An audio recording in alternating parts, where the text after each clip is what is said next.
Welcome back to Beyond the Limelight, presented by Master Effects. Very excited to be here. Season 3. Yeah, Season 3. Very excited. After a bit of hiatus, we are back. For those of you joining us for the first time, my name is Ryan. I'm the creative director here. I'm joined by Vince, the owner of Master Effects. Our goal for this show is to shine a light on the unseen corners of the industry, and provide you with a unique perspective that you're not really going to find anywhere else. You know, we believe in the power of shared experiences and stories, and we know that the most brilliant ideas often come from the most unexpected places. So, Vince, could you maybe introduce us to a couple guests we have here today? First of all, Ryan, that was beautiful. Oh, thanks so much. It was amazing to hear your voice like that. I practiced it I all wish night. you would do that when I walk in the office. You could have some kind of speech like that. Yeah, That's I'll beautiful. prepare one for tomorrow for you. No, this is amazing. So I want to take you back to the beginning of Master Effects right now. We have a really special guest, a really special company that has done a lot for Master Effects over the past 12 years. But a younger me at 18 years old selling haze and fog fluids out of a 1993 Buick LeSabre once went to performance lighting and tried to sell myself and my product to their special effects team over there, and they were nice enough to give me a shot, and now here we are 12 years later, and they're still a great customer to Master Effects and pretty much utilize all of our products. So first of all, thank you for being here. I'd like to introduce Tyler and Aaron. They have a lot to talk about today about some of the direction performance is going in for 2023, and so how we feeling today? Thank you for coming on the show. Feeling wonderful. Feeling it's great. great to be here. Awesome. Thank you for having us. So, Aaron, can you let's just start off. You're relatively new to the company, right? You've been there how long now?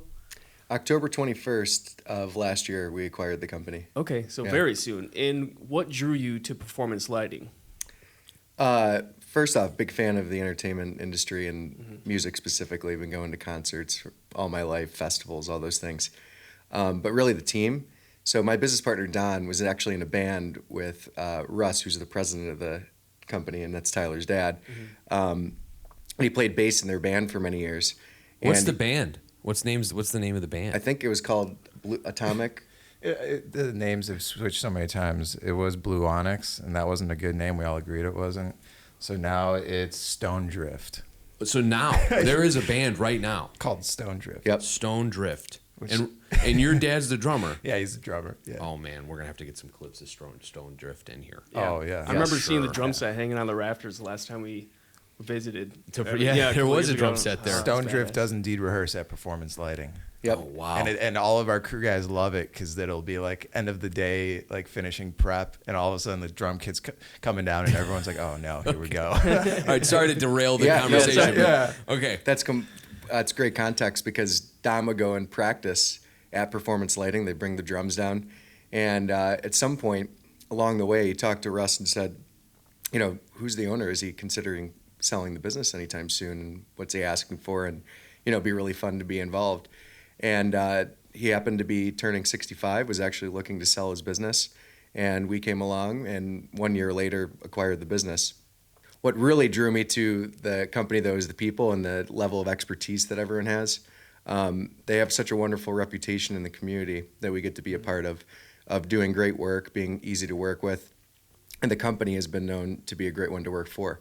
So we would just want to lean into that and hopefully grow the business in the Chicagoland and Midwest area. Awesome. Sorry No, go to ahead. derail that, but I think it's super cool. So the bass player is your business partner. Yep. So it's not like you're just coming in fresh. Like this guy has known Russ for forever, right? Yep. So like you guys know performance, you know the history of the company, and so I think you know where to obviously bring it forward. Yeah, totally. What's even crazier is before Don had even joined the band that my dad plays in, I went to Lake Forest College. Don's from Lake Forest. And when I was in college, he was like a consultant advisory role for the school. And his background was in entertainment. He used to run a digital marketing content company called Digital Kitchen in Chicago, which was the company he sold. And when I was in college, he was a judge on a panel of like an entrepreneurship, like Shark Tank events. And he was kind of like an advisor. And I came home and I called my dad, like, you got to check this guy out, man. He's got this really cool company. He's big in the entertainment world. And then when he joined his band to play and jam together, he didn't even realize. And then we all put the dots together, and it was just another weird full circle connection. Funny how that stuff works out. Yeah. And then Tyler, we were talking a little bit about, before we started recording, how you got into the industry. You were originally an investment banker. Yeah. I worked for an investment advisory firm out of college, working in investments. I've obviously always been in the industry my whole life. I basically grew up, sitting on tour buses and hanging out. My dad was on tour with Pantera, and he always says that was the whole reason I was, birthed, was because of Pantera. He had enough of Pantera on the road, so he came home, and I was born. He was out with Jackson Browne at that time. So, can you give us some history of your dad and how he started at Performance and kind of the history of performance lighting itself? Yeah, so my dad has always been a musician. He's been a drummer, so he came up in the Chicago scene as a musician. And once he was fading or kind of moving away from the whole music thing, he was looking to still stay involved in some way. So at the time, it was Douglas Peterson, who was the owner, who started Performance Lighting. I want to say it was 1985. He started the company. And my dad came in. He hired him as a truck driver and had some serious skills driving a truck, made his way into the shop, and then, lighting tech, crew chief, so on and so forth, built his way up, and eventually made his way into the front office, and now he's president and partial owner of the company. He climbed his way up in the company. That's awesome. That's awesome. American dream right there. Yeah.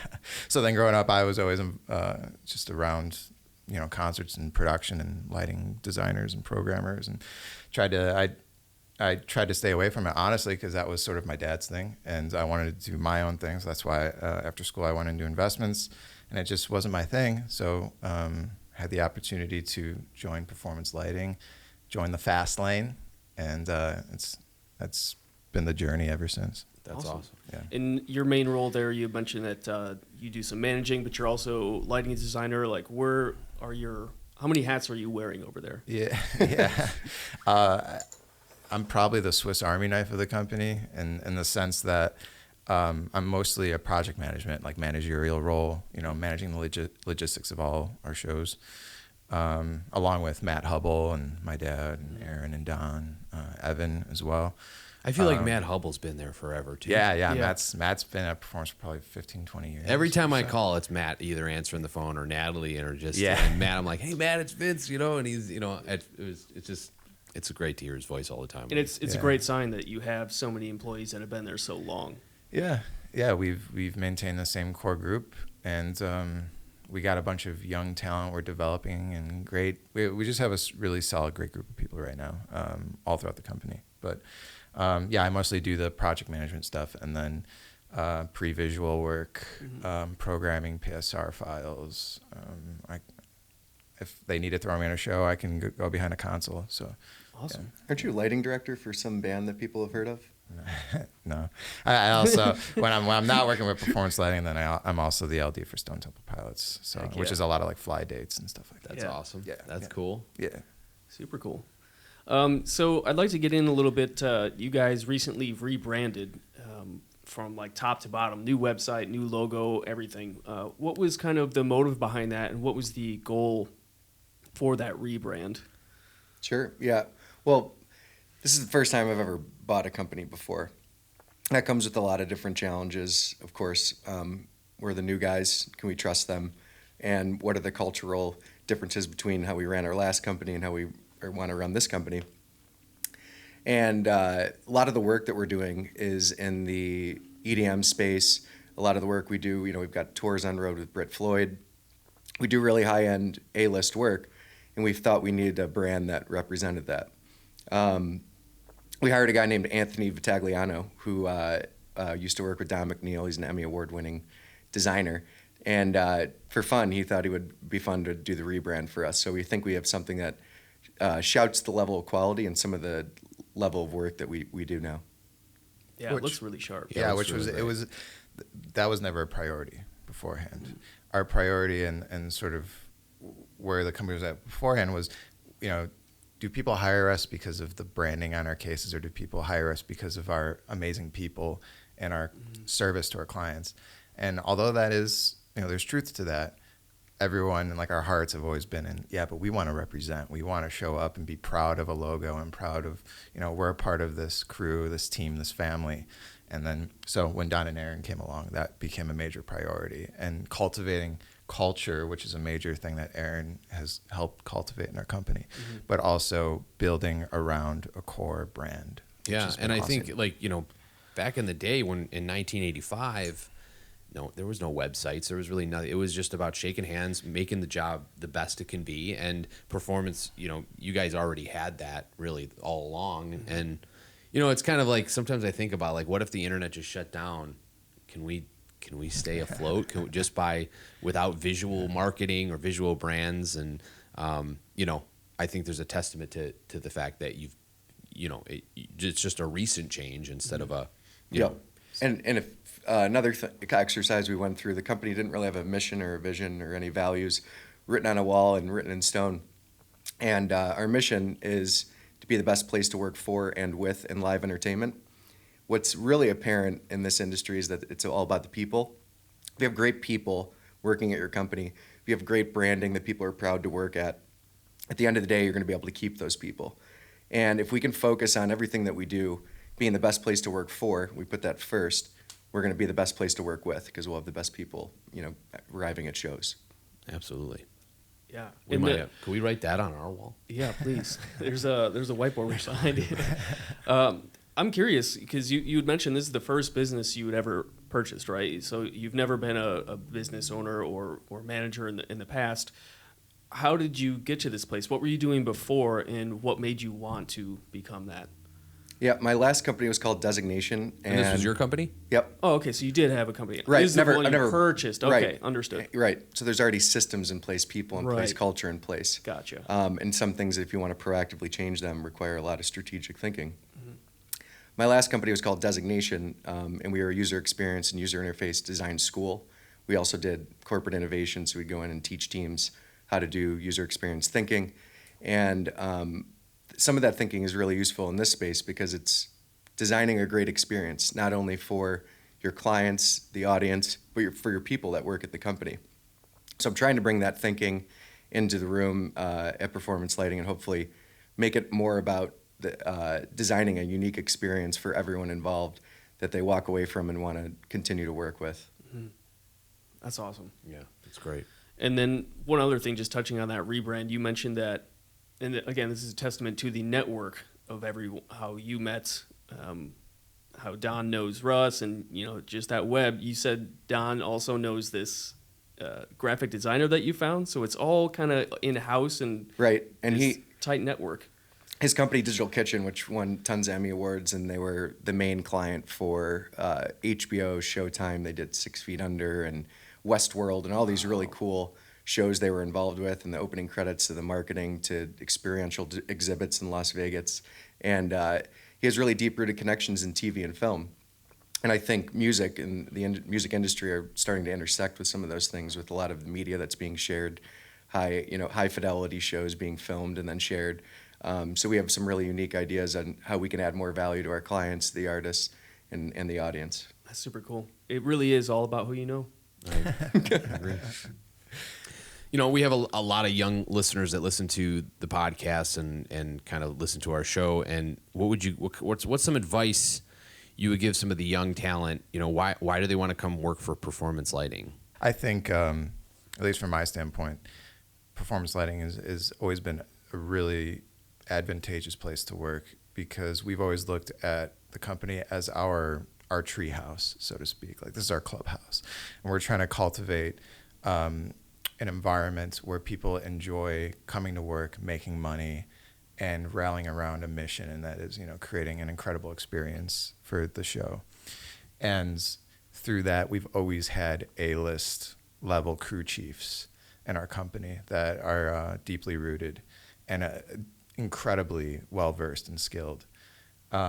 So if you're looking for a place to learn from people who are incredibly well-rounded and talented as crew chiefs and lighting designers and programmers, this is a company you want to start off at. And to understand, like, every single show we do, whether it's a one-off that we just scheduled yesterday and we're loading in tomorrow, whatever it may be, whatever we have to do in order to prep that show as if it's a tour and properly label trusses and make sure everything is ready to go on show site, we're gonna do that. We're not gonna walk on show site underprepared or not ready to go. And so if you're a young person, we hope to teach you, help teach you our ways, but culturally and as a company. Yeah. I mean, Well, there's that, and there's the best place to work for in live entertainment. And a lot of the discussions I had are talking with our team from L1, L2 to crew chief. What are the experiences you want to have here? And then we go out and chase those experiences. So at Performance Lighting, we haven't done tours in the past because the previous owner didn't want to do tours. But our people at our company want to do tours. They want that experience. And the top creatives in the world, they want multiple different experiences. Maybe they want to go on tour. Maybe they want to do a high-end wedding. So if we have an awesome, portrait of different experiences that you can get involved with, people are going to feel fulfilled in their career, and they get to really flex their muscles across different mediums and different venues and different arenas. So we're going to continue to chase those experiences for our team, and if we provide those, you'll have the most well-rounded resume that you can get versus any other company. Yeah, that's a great point. We really do across the gamut when it comes to shows, high-end corporate, high-end weddings, tours, major festivals, and we are a local Chicago company that does work in all the major venues in the city of Chicago. So yeah, we're kind of all over the place. That's awesome. Yeah. So kind of going off the company culture thing, what is a morning routine like coming into performance on a Monday morning? Tyler, I think you should speak to this one. Yeah. Well, Aaron's, we usually have fresh brewed coffee from Aaron's Coffee Company. Yep. So that's always Nice. Okay, coffee company. Yeah. What's the coffee company? Yeah. It's called All Cleveland Coffee. We haven't officially launched yet, Okay. but it was something I was working on prior to getting involved with Performance Lighting. And so we partner with the food bank. So every bag of coffee that we sell, 3 meals goes to the food bank. But the great thing is that we have access to a lot of really good coffee we can give to our team at Performance Lighting. Yeah, I would love to try some. Yeah, I'll give you some. Yeah. So yeah, and we've been starting to send out gift baskets with coffee. You guys will get one soon. Oh, sweet. Yes. But no, I mean a day at Performance Lighting is really, depends on how busy we are, but typically 10 a.m. get into the shop. Evan, who's our lead crew chief, shop manager, him and Mark G, who work in the shop. We got our whiteboard. We got all our tasks ready to go. We got a game plan. I got printouts for truck runs that we got to do. And the idea is you walk in and that whiteboard logistically has everything made out for the next few days. And Evan is a master at rallying crews and guys together and making things happen. And myself, Aaron, Don, my dad, Matt, we're in the front office. Obviously putting together proposals, previs work, Hubble's doing designs on capture, and trying to print everything out and all the information that the guys in the back need in the warehouse. And that's basically where it starts. And then it's just preps. We got pre-visual stations we're working on for our LDs and programmers. We got one set up currently, and that's basically it. Yeah. And I would also say, from my observation, it depends on the day of the week. Like Mondays and Tuesdays would be the project planning, proposals, last minute concerts coming in that people need lighting production for. And then I would say Wednesday it really starts to heat up because the weekends usually are where most of the concerts are happening. Most of our events are happening, festivals. Now that we're in busy season, it seems like every weekend we have something going on that's multi-day. But wouldn't you say that, I guess the beginning of the week would be more, all right, let's regroup what happened this weekend, what went well, what didn't go well, repairing some equipment, cleaning out our MA boards that I couldn't believe how much dust was on our Summer brand new camp. MA Yeah, we board. came back from summer Yep. camp, and the beauty of having to clean out all your gear and your MAs and our Mystics and everything. Yeah. It's been a whole process. But yeah. Typically earlier in the week, obviously, we're de-prepping and getting ready for the next weekend. Mm-hmm. And, The crazy thing about an industry that a lot of people don't understand is the weekend is not a time of break. Like we're not Saturday and Sunday, it's like normal weekend for some people. I mean, this is the time where if you're a management in the entertainment industry, you're looking at your phone all the time, like how's everything going? You're dropping by the show or whatever's happening. So when is a time that you do get a break, as far as When do you relax? when do you relax in this crazy industry? I don't. Well, I mean, I don't know. During summertime, it's really difficult. I mean, it really is. And our crews, everyone from, everyone involved in our companies, running on all cylinders. And we've been going hard for the past 2-3 months. I mean, we've got pretty consistent work all year round, regardless. But it's been hard these past few months. I don't know. Whenever, like today, tomorrow, like we have multiple overlapping shows this weekend. Now everything's prepped. Our guys are on show site. We're loading in. So from a managerial standpoint, once your crews are on site, and our guys are really good about. I mean, we rarely get phone calls from our crew guys like, "Oh, I need this, I need that. I messed this." We're usually pretty spot on. So from our standpoint, things usually die down. We could breathe once we know load-ins are going really well, and we're all good for the weekend shows, which is where we're at the moment. Tomorrow, I don't know, maybe when I leave the office tomorrow, I'll go fishing or something. We'll see. Nice. Yeah. That's one of the things also I've learned too, is that it is obviously it's going to be really hard in the summertime to find times to take a break. But as we learn more about the business, coming up with systems and processes so that it's an easy handoff to other people. If someone needs to take a day, take a few days, take a week. We've updated our vacation policy so everyone has 2 weeks added with a bunch of different holidays we've put on the schedule. But it's challenging, but I think if you have the right systems and processes in place and everyone has the ability, the great thing about everyone being able to wear multiple hats is that there's a way to hand off some things to your teammates and continue to move forward with different gigs. Yeah, that's how we do a lot of the business here. Everyone has a lot of hats they wear, and it makes life a lot easier sometimes, for sure. Mm-hmm. Yeah. Or if we're really strapped, like, guys in the front office aren't, opposed to stepping in and helping prep, or like I might need to put together PSR files for some of our guys who go on show site. We'll jump in and help. I was just at the shop all weekend helping the guys with all of the shows we have going on. So it's really it's not so much like this hierarchical corporate structure at our company. It's really like collaborative, entrepreneurial, and we're really trying to cultivate that culture with everyone. Yeah, I mean, from an outsider looking in, it's almost like a boutique lighting company. Like, you guys are just very specialized and do a really great job at what you do. Mm-hmm. Thank you. And when everyone wears different hats, it helps with the flow too, because everyone knows what's going on. There's no questions. If I need to hand something off to you or Jesse, like you know exactly what's going on, vice versa. So it's nice to have everyone on the same page in that aspect. Yeah. Now, mentioning you had a very busy summer, like what does it look like? Do you have a lot of festivals going on, a lot of tours? Like what's exciting this summer? Yeah, I mean, for the month of May, June, July, August, it's September. We're pretty much got everything booked up.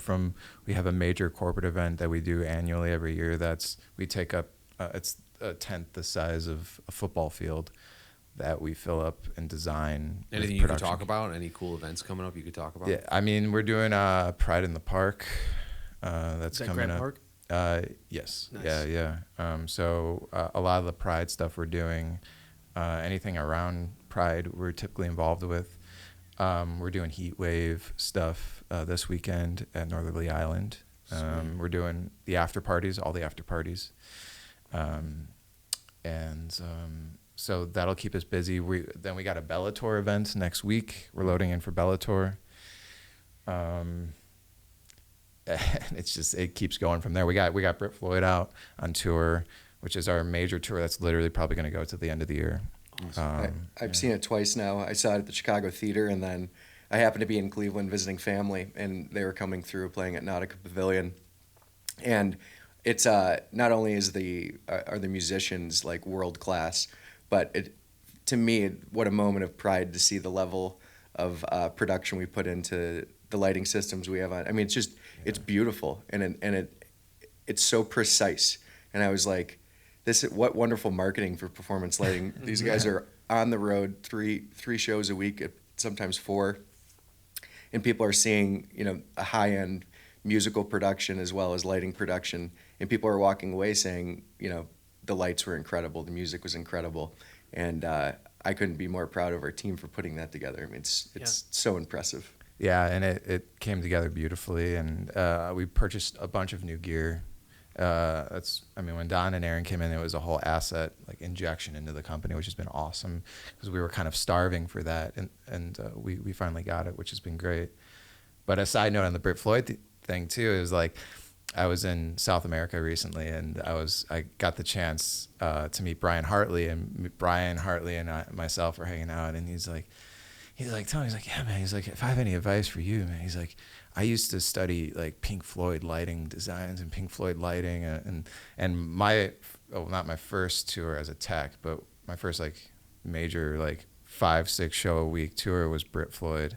They've been kind of a long-standing client with us, and I was like, man, that's where I sort of pick and choose from my tool set is like productions like Pink Floyd, and now we're doing, we're obviously doing Britt Floyd, and yeah, it's been really exciting to be a part of it. And there's a lot of people in the industry who really respect that from a production standpoint, which is really cool. Well, yeah, I mean, it's a testament to how good you guys are because Pink Floyd was pioneers back in, special effects, special lighting, effects lasers. back in the 70s, 80s. So for you to, hold that quality of product, that quality of display, and still wow people that's awesome, guys.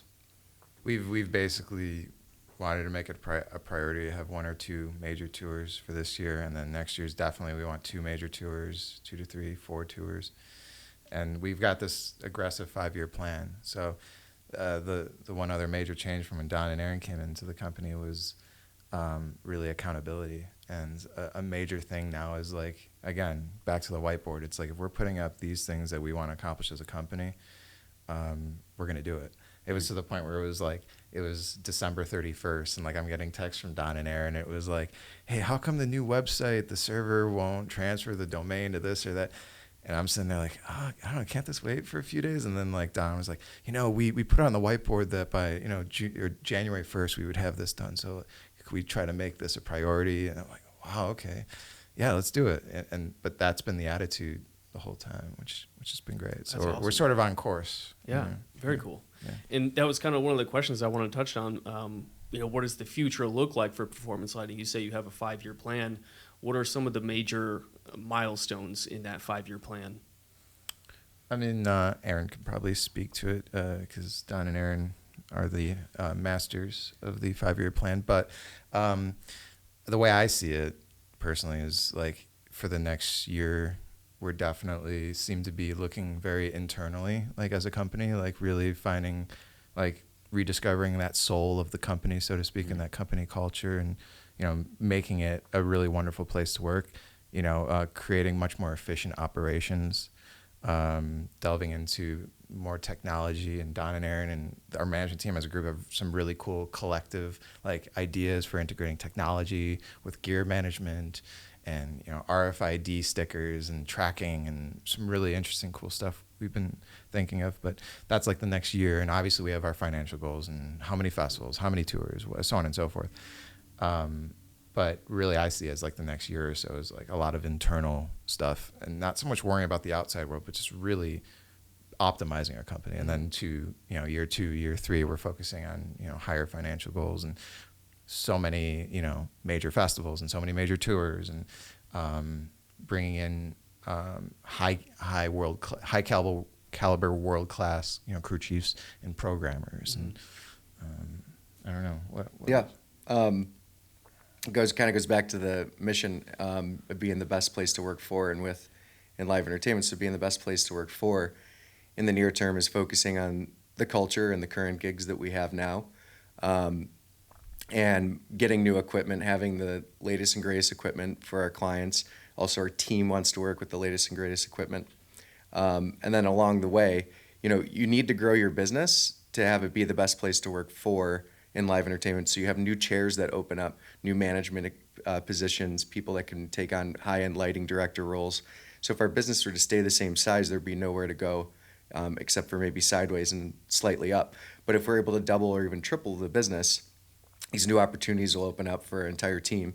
So growing the business, and at the end of at the end of 5 years, we hope to be the best place to work for in live entertainment, and that includes doing the best festivals in the world, the highest end corporate gigs, maybe doing something like the Oscars and having these really cool experiences that our clients and our team to get to go through.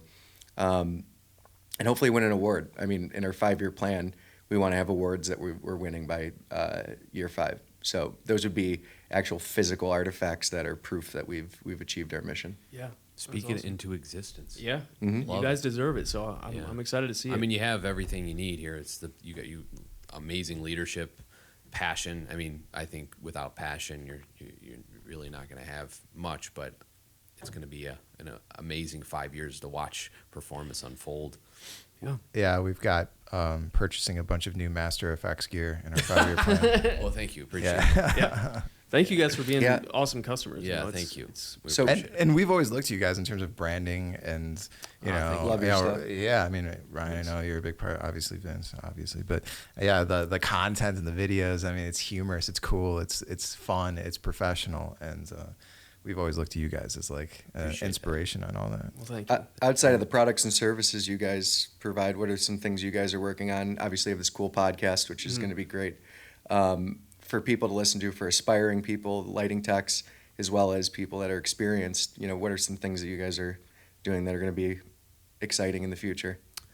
I mean, obviously we're always coming out with new products. You know, the special effects industry has been stale for way too long, and we're bringing, you know, refreshing products that are fun to use, that have great warranties, and that's what we do, right? But on top of that, and I bring it back to passion. I have so much passion for this industry. We're all pretty much musicians here, so, you know, we've always loved the music industry, and that's kind of the core of what we do, and we want to see our customers succeed. But I think the biggest thing is, you know, really similar to your ideas. I mean, I think everyone here loves what they do, and they love coming to work. They have a passion for what they do here, and we're very serious about the people that work at Master Effects. And I think that shows in the end from what you see when it leaves our door. That's not just a piece of metal with electronics in it.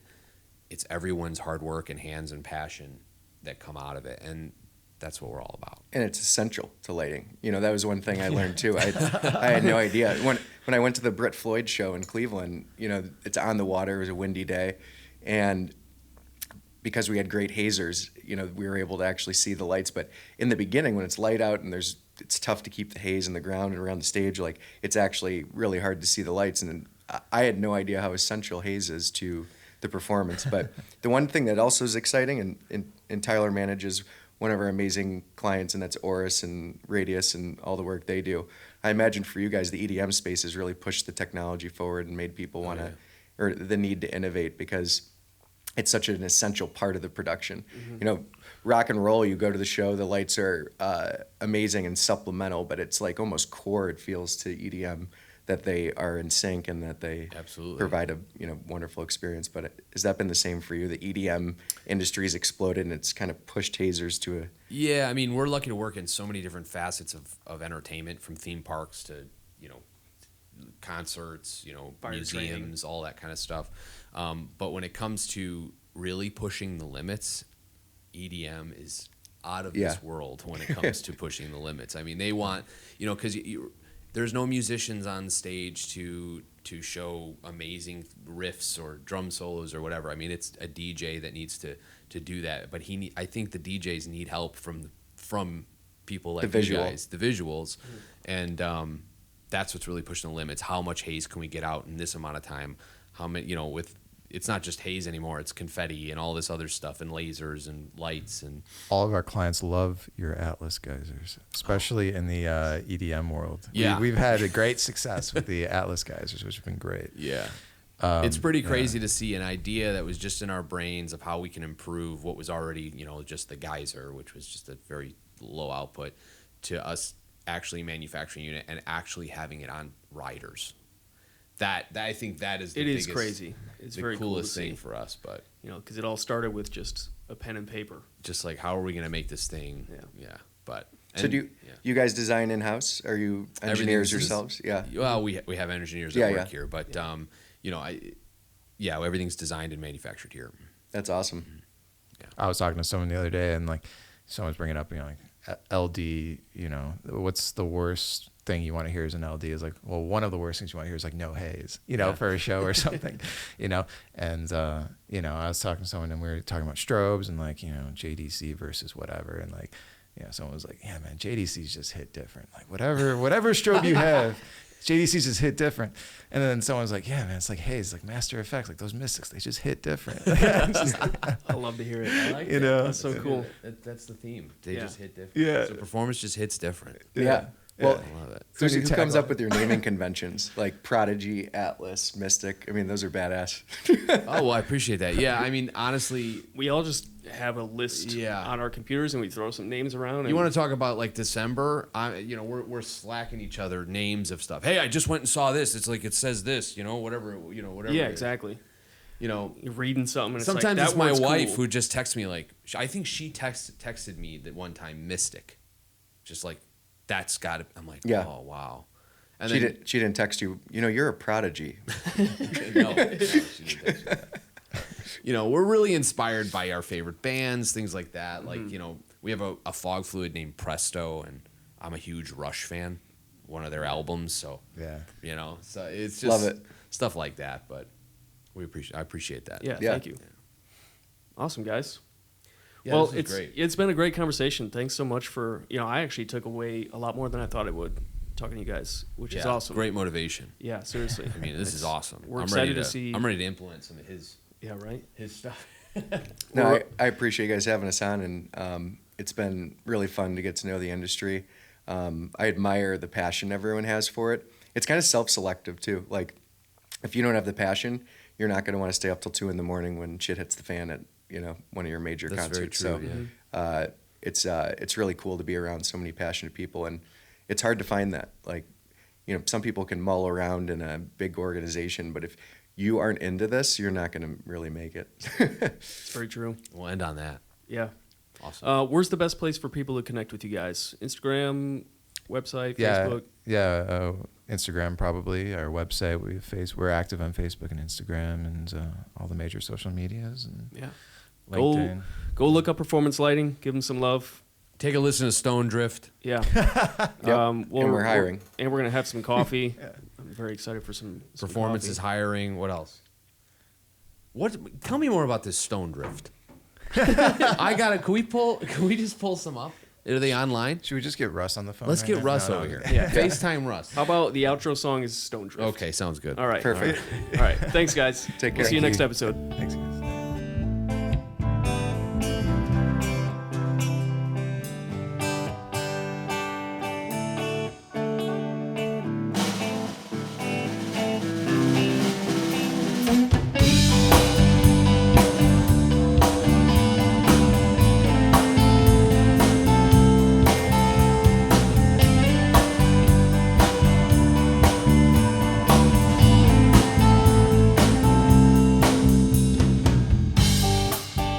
Little light comes through her bedroom window. She dances and I dream. She's not so far as it seems. Bright meadows, melting sunsets, her hair blown breeze.